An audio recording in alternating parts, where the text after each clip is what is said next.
I think many of you saw this morning we had some chai tea by Keenan, and I'm always happy to see when Keenan and Astasia come, although not just because of the chai tea,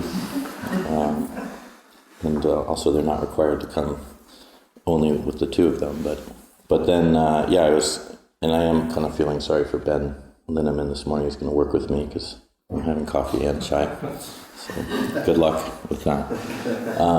But yeah, this word came to mind that is, I think it's been around a little while. It's like this word called bromance, and I was thinking about that. I said, oh, that's interesting, like the kindness and regard. The chai came here, and I thought, Keenan, Nastasia, you didn't also make it, did you? The chai? Barely. Okay. Mostly Keenan. All right. Well, it's a feeling for both of you anyway, but that word came up and I thought, that's interesting. Like how is it that we feel that way towards some people and other people, not so much. That sometimes we can be even annoyed with those we live with or have difficulty.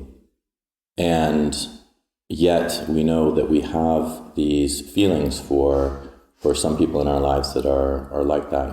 They're of just pure metta, happiness for another person, compassion for them. And then others that we don't feel that. Either we don't feel it strongly, or unfortunately we can feel just the opposite. We don't wish them well, or they can sometimes be our enemy. And what's interesting is that we know both of these things, and I think for most of us, we choose both of them.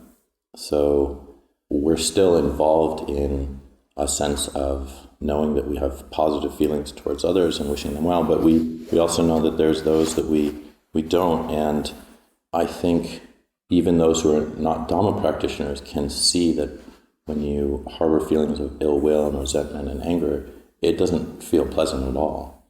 And it's something that can put us into a dark state.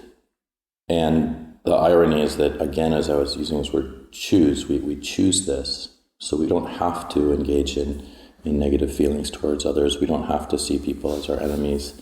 This is just something that we're making a choice about whenever we're engaging in it.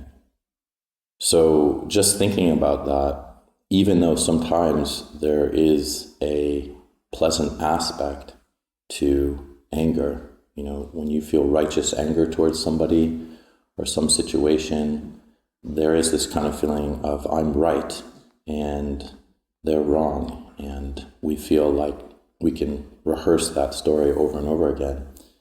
But when we start to change that story, we sort of untangle this knot that we have in terms of feeling negative about others. We start to see that it's something that we really do, we can influence quite a bit, and we have the ability to see in others just their positive qualities and to really fairly strongly negate the negative so that the negative becomes much less important.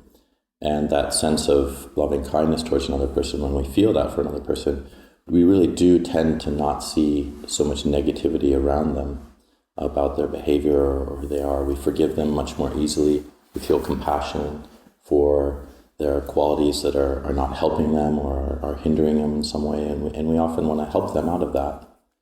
And so just to think about this and take a note of it, that feeling you have when you have kind regard for another person, just always seeing that there is this opportunity when the opposite comes up for others, that you can have that exact same feeling for that person that you feel ill will towards, which is an incredible ability we have as human beings, to feel that kindness for others and to change that around for people who we just can't even imagine liking in any way. Or not, I don't want to use the word liking, because that's not actually about liking. It's just wishing them well, wishing them to be safe and healthy and happy. And so I just want to caution, encourage a caution around that feeling whenever that kind of righteousness comes up, that sense that I'm right and they're obstructing me or they're doing me wrong or they harmed me. It's really a possibility to extricate oneself and really feel that kindness towards another person. And when we feel that way, it's just so much better for that person, but for ourselves, it just changes our entire mind. So just trying to take up this mantle of making a bromance for everyone in the world.